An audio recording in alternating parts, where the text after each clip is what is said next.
Olá, aprendiz de alquimista! Hoje eu vou fazer um resumo do livro Mais Esperto que o Diabo, Napoleão Hill. Eu particularmente não gostei do jeito que ele escreve, até vou ver se eu cito uma coisa que eu ri muito ali, sabe? Mas, porém, contudo, traz ideias importantes pra mim, eu achei, principalmente na questão de educação infantil, tá? Então, bora lá, vou tentar falar as páginas, mais ou menos, pra todo mundo tá sabendo. Cadê meu ETzinho? Tá aqui. Todo mundo tá sabendo onde procurar referência depois, tá? Então, página 61. A mente é a soma de todos os hábitos. O diabo entra na mente das pessoas através dos pensamentos que elas acreditam serem seus. Os mais úteis para eles são medo, superstição, avareza, ganância, luxúria, vingança, raiva, vaidade e preguiça. Página 94. O medo geralmente é um preenchedor de espaço que o diabo utiliza para ocupar a porção disponível da sua mente. Ele é somente um estado de espírito que você pode controlar, preenchendo o mesmo espaço com a fé inabalável na sua capacidade de fazer a vida fornecer o que quer que você queira dela. Amém, né, gente? É Couto puro isso aqui, né? Depois que a gente descobre realmente como funciona a vida, a mecânica quântica, a energia dos nossos pensamentos, a gente pode fazer a vida fornecer o que quer que a gente queira dela, né? Com fé inabalável. Página 108. Por trás de toda a realidade existe uma causa. Muitas vezes a causa está tão longe do efeito que a circunstância pode ser explicada somente atribuindo-se à sorte ou milagre. Tá? Diabo falando do milagre, né? No livro ele fala que quer ser chamado de majestade, gente. Tudo bem, né? Tudo bem. O que mais? 150. Desejo excessivo por sexo gasta uma das maiores forças propulsoras e a energia criativa. O sexo é a força terapêutica mais útil da natureza, mas em excesso destrói o entusiasmo e acaba com a ambição. A mesma energia que o homem usa para pensar, ele usa para o sexo. Isso aqui o Hélio já tinha falado da libido, né? Que quanto mais próximo de Deus, mais libido você tem, né? É uma palestra antiga já, ele falou isso aí. E força terapêutica também, ele falou sobre a palestra do Reishi, né?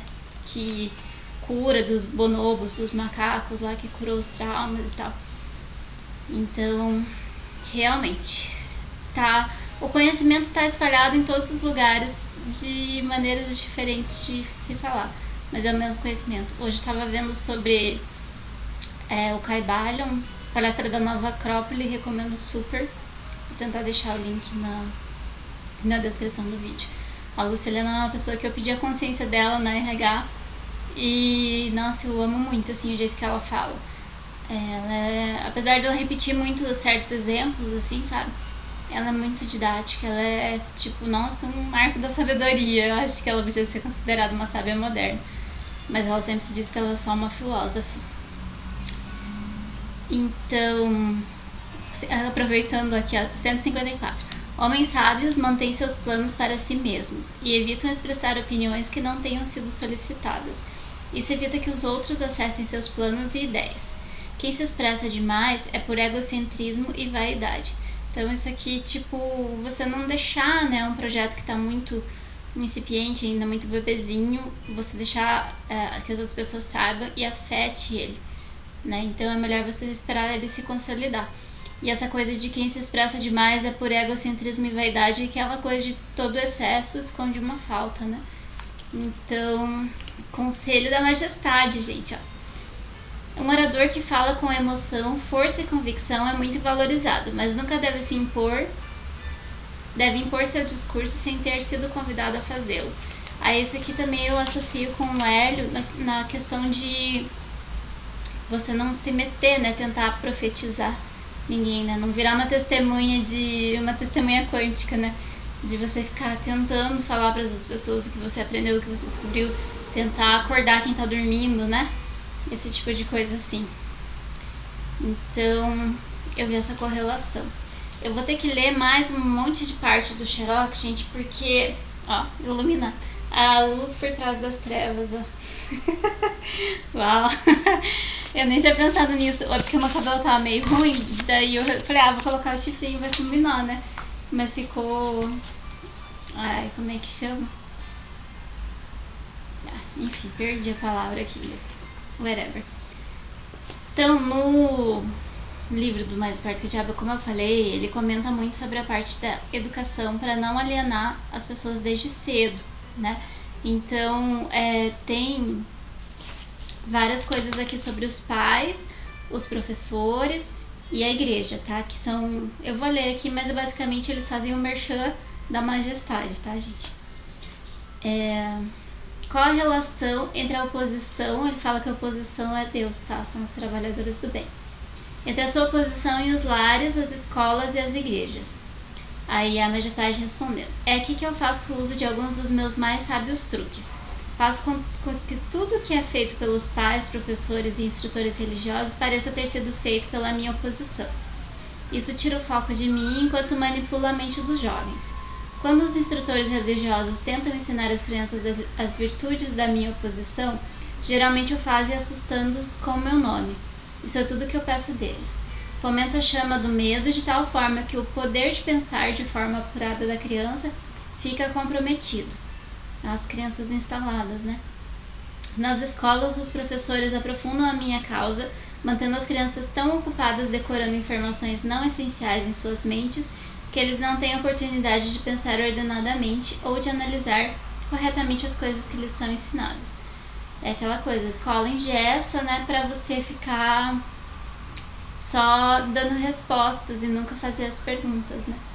Então, eu vou ler porque eu achei muito importante, tá, gente? Se vocês verem qualquer outro resumo desse livro na internet, quer dizer, não posso falar qualquer, né? Mas vários que eu vi não tocavam nesse tópico, assim, sabe? Eu achei muito importante.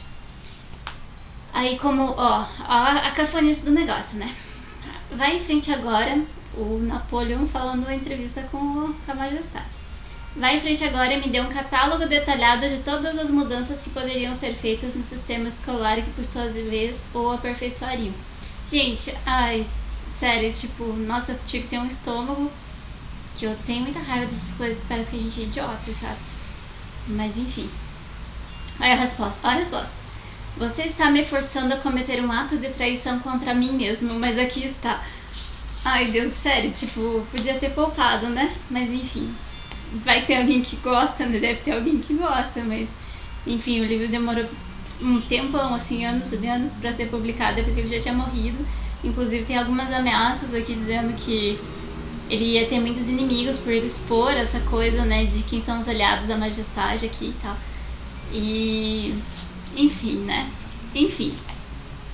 Alguém deve ter gostado, né? Porque vendeu super. A resposta, né, que foi obrigado a falar a majestade. Tanto quanto possível, organize todos os trabalhos das escolas em métodos definidos, através dos quais os estudantes possam aprender fazendo, e direcione o trabalho da classe de tal forma que todo estudante esteja engajado em alguma forma de trabalho prático, conectado com os problemas diários da vida. Gente, eu sei que nos Estados Unidos já tem essas escolas para os ricos, acho que até lá no Vale do Silício, lá que o Eli fala que não tem nem computador.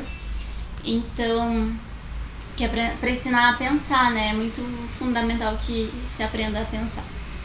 Apesar que depois do último vídeo que eu gravei, que quanto mais você tem conhecimento, mais responsabilidade você tem. Agora eu tô numa questão existencial sobre isso, sabe? Que muitas vezes quem tá dormindo é mais feliz do que quem tá acordado. Mas já que a gente acordou, a gente tem que procurar achar essa felicidade de novo, entende? Tem que achar outras maneiras de ter esse atalho da felicidade. Enfim, eu vejo pela minha família certas questões dessas, sabe? Ensine às crianças a diferença entre derrota temporária e fracasso. E ensine a elas como procurar pela semente de uma vantagem equivalente que toda derrota traz consigo. Isso aqui ele fala muito no Pense e Enriqueça, tá? Eu não sei se eu vou fazer ainda um resumo desse, porque eu não sei se eu anotei coisa suficiente. Talvez eu faça junto com algum outro livro que eu anotei mais coisas, assim. Mas enfim. Derrota temporária e fracasso são coisas diferentes, tá, gente? Daí tem todo o aprendizado, né? Quando você tem algum fracasso em alguma área e tal. É aquele mesmo princípio de... Eu vou falar depois aqui de quando você fica doente, você prestar atenção em coisas que você não prestava quando você tá saudável, né? O que mais? Ensine as crianças o valor da harmonia em suas próprias mentes e que isso é possível somente através do autocontrole. Então, a disciplina e tal, né? Eu vejo a importância da disciplina também. E o livro todo é sobre se alienar e a força da disciplina para você não cair nesses pensamentos ruins e fracasso e esse tipo de coisa. Ensina as crianças que existe uma lei de retornos crescentes que pode e deve ser colocada em operação como um hábito, mostrando que se deve sempre prestar mais e melhores serviços do que se é esperado delas. É L-Couto puro esse aqui, né? Do quilômetro a mais, né? Que a gente sempre deve fornecer aquele extra, né? Ter aquela energia e sempre colocar para os outros, assim, em prestar serviços para outras pessoas, né? Resolver os problemas dos outros, ajudar a amenizar as dores dos outros. Tudo que elas fazem para e por outros, elas acabam fazendo para si mesmas, que é o eletromagnetismo puro, né? Ensina as crianças... E olha, esse cara, ele viveu lá em 1930, sabe? Que ele começou a escrever as coisas. Então, é de tempo já, o conhecimento é de tempos passados. Ensina as crianças sobre o perigo de acreditar em qualquer coisa meramente porque seus pais, seus instrutores religiosos ou qualquer outra pessoa tenha dito para fazê-lo. Aí é questionar, né? A gente sair do paradigma vigente, digamos assim, né? Que o L fala. Encorajar o uso do sexto sentido, ensinar que o espaço que elas ocupam no mundo é medido pela qualidade e pela quantidade de serviço útil que elas prestam para o mundo. Tá aí também, né?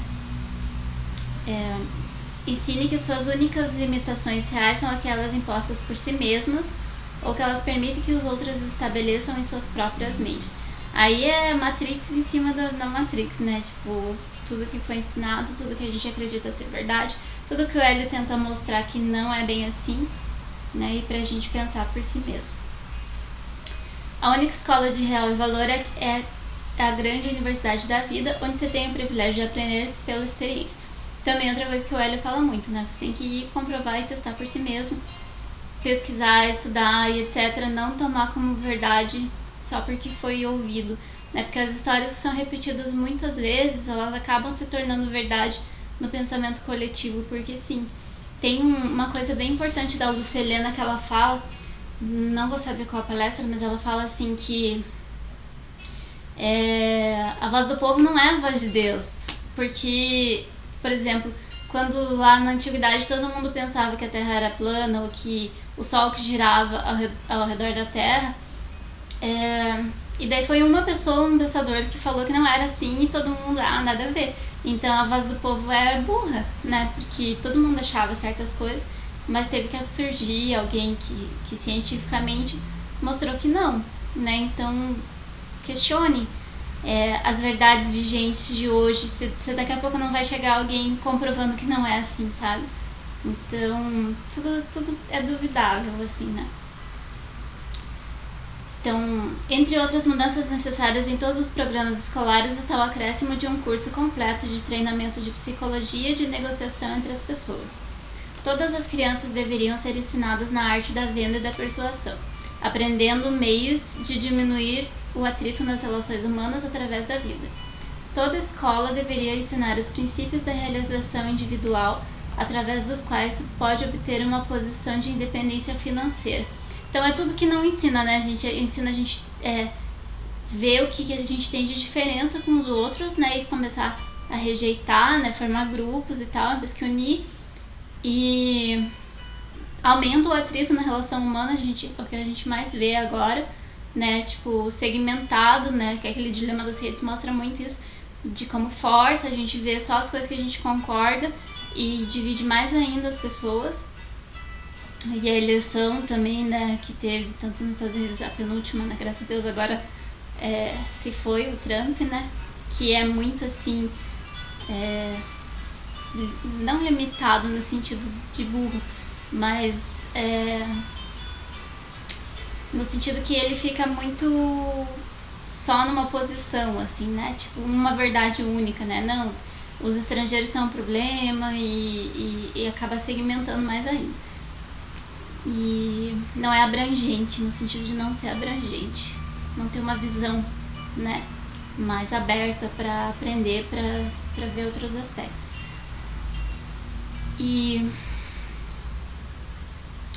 Então, a posição de independência financeira, né? A gente é ensinado a ser um peão de fábrica. A faculdade de administração te ensina a ser gerente, ela não te ensina a empreender, sabe?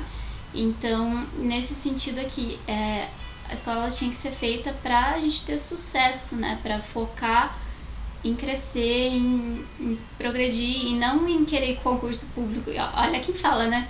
Faz 15 anos que eu sou concursada, gente. Mas é a segurança que foi implementada como a correta no Brasil, entendeu? Aí você vai pagar o INSS para se aposentar, sendo que o que você está pagando de INSS está sustentando as pessoas que já estão aposentadas agora. Eu ouvi esses tempos num vídeo no YouTube que é uma loteria pior do que as ações, porque nas ações, se você tiver um pouco de cuidado e conhecimento, você vai retornar para você mesmo, né? E o INSS você, paga, que garantia você vai ter que na hora que você precisar se aposentar? Você realmente vai ter esse retorno, sabe? Então, eu como geógrafa, nossa, desde a faculdade, muitos anos atrás, a gente já sabia da falência do sistema, né? Por causa do envelhecimento da população. Quanto mais idosos vivendo mais anos, menos gente em idade útil trabalhando, né? Porque a população está envelhecendo. Então o sistema já ia ficar caótico. Já teve tentativas de reforma, já mudou assim para 5 anos. Mas realmente, se você parar para pensar, é muito absurdo você ficar dependendo disso para os seus anos futuros. Então você tem que ter outra fonte, sabe? Então é uma coisa muito séria mesmo, que a gente vai levando com a barriga, mas não podia ser assim. Mas eu sou a favor do SUS, tá, gente? Não pra pensar que eu sou contra certas coisas só porque, elas têm a tendência de não, né, serem muito sustentáveis, né? Mas é só uma questão pra gente abrir o nosso pensamento e fazer que a gente não dependa disso, entende? Só nesse sentido. Porque tem muita gente que depende, né? As classes deveriam ser abolidas também, elas deveriam ser substituídas pela mesa redonda ou sistema de conferência, tais quais os homens de negócio empregam. Gente, na primeira noite que eu recebi a primeiro dia da minha primeira onda, eu sonhei que o Hélio tava numa mesa redonda com 12 pessoas. Aí até falei pro Heitor, ele, será que eram os 12 apóstolos do Hélio? Aí eu falei assim, não sei, cara, mas eu cheguei assim e eu achei que eu tava vendo uma palestra. Já tava rolando, assim, sabe?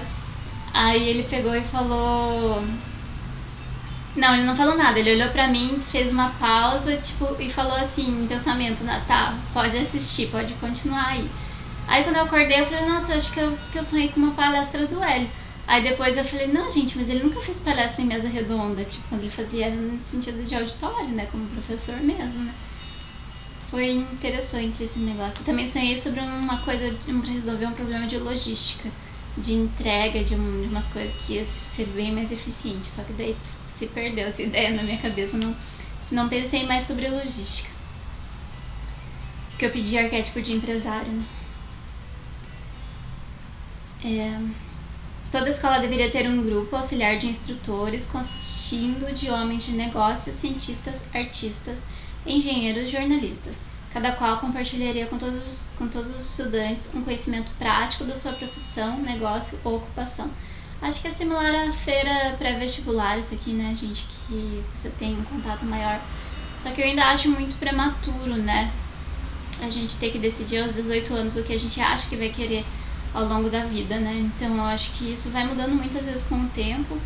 E eu ouvi numa palestra ontem também, que de 5 a 6% só da população brasileira sabe falar inglês, e as pessoas que sabem ganham 60% a mais do que as que não sabem, tá? Gente, eu não sou parâmetro pra nada, assim, de verdade, porque eu sei falar inglês, mas porque minha mãe, meus pais, né, no caso, pagaram uns 2 anos de um curso quando eu era adolescente ainda pra complementar, né, porque a nossa escola básica não atende essa demanda de ensinar inglês ou espanhol que seja, né? Não sei se ultimamente tem a opção de ser espanhol, e não inglês. Na minha época era só inglês. Na minha época. Atestado da idade. E, enfim, então eu aprendi e eu fiz cursinho pré-vestibular também, depois de não ter... Não, mentira. Eu fiz o pré-vestibular e tentei um curso bem concorrido, que foi turismo, e não passei. Aí depois, no ano seguinte, sem estudar nada, sem, né, tipo, vou fazer vestibular pra alguma coisa. Aí eu passei pra geografia, que acabou dando super certo, assim. No primeiro ano eu dei uma resmungada, achei meio chato, mas depois achei interessante. Porque o professor de cursinho, eu achava ele muito inteligente e ele sabia conectar os fatos, assim, que pareciam isolados, fazer uma coisa sistêmica, sabe? Então foi por isso que eu decidi, porque por causa do professor Pedro do Dom Bosco. E que mais? Então, daí eu acabei passando no concurso, né? Já trabalhava como nível médio. Daí terminei a facul, fiz outros concursos, passei de novo. E eu consegui minha casa, carro, apartamento com esse serviço público, né? Então, tipo, eu fui a exceção da média, na verdade, né? Mas agora eu já não quero mais ficar lá, sabe? Tipo, é excelente em vários níveis, mas com certeza não é o que alimenta a minha alma, né? Que eu nem sei exatamente o que é ainda. Agora eu tô focada nessa coisa que eu acho que devia ser algo relacionado à educação, sabe? Então, se alguém tem algum projeto de educação aí, me escreve, manda direct lá no Infinitas Possibilidades 2020, pra não ficar, ou se quiser comentar aqui embaixo também comenta. Então, fora o parênteses aqui. Sobre o pecado é qualquer coisa que alguém faça ou pense e que cause infelicidade para si mesmo e para os outros. Então, nada de dogma, né? Claro, né? Infelicidade para si ou para os outros, você já tá pecando. Então, ficar se martirizando também é pecado, hein, gente? A natureza usa a doença para quebrar o ritmo físico do corpo quando a relação entre as células e os órgãos torna-se imprópria. Ela usa crises econômicas para quebrar o ritmo do pensamento em massa quando um grande número de pessoas relaciona-se impropriamente, através de negócios, atividades sociais e políticas. E usa o fracasso para quebrar o ritmo do pensamento negativo quando o indivíduo relaciona-se impropriamente consigo mesmo e com a sua própria mente. Então, o fracasso quebra, né? Tipo, te faz, nossa, chegou no fundo do poço, você vai ter que mudar, né? Você tem que fazer alguma coisa diferente. Então, nesse sentido, ele seria uma bênção, né? Observe cuidadosamente e você verá que em todos os lugares da natureza sempre há uma lei natural que fornece uma eterna mudança para toda a matéria, toda a energia e todo o poder do pensamento. A única coisa permanente em todos os universos é a mudança. Aí entra até as leis herméticas, né? Assista a palestra do Hermes Trismegisto lá. Daí também do Caibalion, que o Hélio não falou especificamente, mas é a mesma coisa pelo que eu entendi. O hermetismo são as 7 leis, né, da Tábua da Esperança. Tábua de alguma coisa aí, fugiu agora. E o Caibalion foi escrito agora, em 1900 e qualquer coisa, pra esmiuçar melhor isso tudo, sabe? Mas é basicamente em cima do hermetismo. Deve ter vídeo meu aqui também, mas eu acredito que não tá uma maravilha, né? Mas, enfim, tem fontes melhores, eu digo assim. Inclusive da Lucelena, gente, eu vou deixar o link. Vamos ver. Quando o fracasso em massa toma conta de uma nação, tal como a crise econômica de 29, essa circunstância está em perfeita harmonia com os planos da natureza de quebrar os hábitos dos homens e, por sua vez, fazer florescer novas oportunidades. Então, nesse trecho aqui, eu vejo muito como uma pandemia, né? Porque com certeza vai vir uma crise, né? Depois, mesmo que sair a vacina e etc., acabar, né? A quarentena eterna.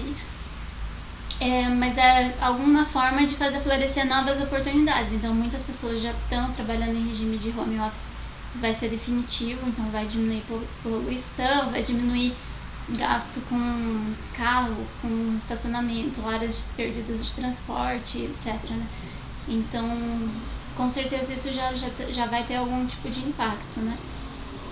E não sabemos quais mais, né? Já melhorou a tecnologia de reuniões e tal, né? Talvez deixar uma coisa mais dinâmica, né? Esse tipo de coisa que não precisava, né? Deslocamento com viagem, né? Muita gente tinha, né? Vamos reunir no interior, daí tinha toda aquela coisa e agora não vai mais ser necessário, né? Uma pessoa é boa ou ruim devido à fusão... Ai, gente, eu esqueci de falar todas as páginas do que eu tava falando aqui. Mas enfim, agora já era. Essa que eu tô falando é 162. Uma pessoa, e as outras eram antes, tá no livro. Uma pessoa é boa ou ruim devido à fusão de seus pensamentos com as suas ações. Uma pessoa é presa pela pobreza ou abençoada com a abundância devido às suas aspirações, planos e desejos, ou a falta deles. Então, tenho nem o que comentar sobre isso aqui. Profissionais que são bem-sucedidos ou são prioritariamente devido à forma com que eles se relacionam com seus clientes. É muito mais importante para o advogado conhecer as pessoas e conhecer as leis da natureza do que conhecer propriamente a lei jurídica.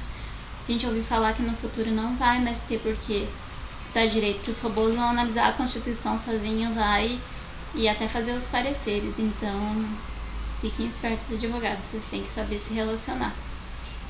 E o médico acaba sendo um fracasso antes mesmo de começar, a menos que ele conheça como relacionar-se com seus pacientes e como estabelecer a fé destes nele mesmo.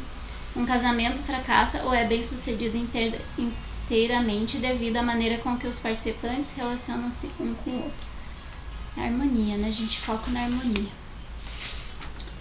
A natureza não tolerará quaisquer inatividades ou vácuos de qualquer tipo. Todo o espaço, página 178 agora. Todo espaço deve ser e na verdade é preenchido com alguma coisa. Tudo nessa existência, tanto na natureza física como espiritual, deve ser e estar em constante movimento. O cérebro humano não é exceção a essa regra. Ele foi criado para receber, organizar, especializar-se e expressar o poder do pensamento. Quando o indivíduo não usa o cérebro para a expressão de pensamentos criativos e positivos, a natureza preenche o vácuo, forçando a agir em cima de pensamentos negativos. É a implantação do que está aí, né? Da alienação, da majestade e etc. E entropia psíquica, acho que também é sobre isso.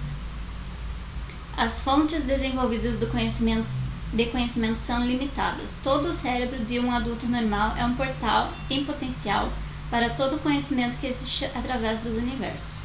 Todo o cérebro de um adulto normal possui dentro de seu mecanismo a possibilidade de se comunicar diretamente com a inteligência infinita, a fonte de tudo que é o todo.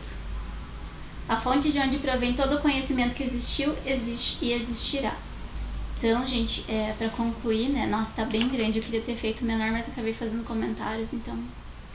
Quem aguenta Tio L aguenta isso aqui também, né? Aproveitemos o privilégio de usar a fonte universal da inteligência infinita. Usemos, silenciemos o ego, essa programação toda, esse paradigma vigente e vamos escutar essa intuição que tem toda essa infinita sabedoria, tá bom? Beijos de luz, terráqueos felizes da Vivi. Até mais.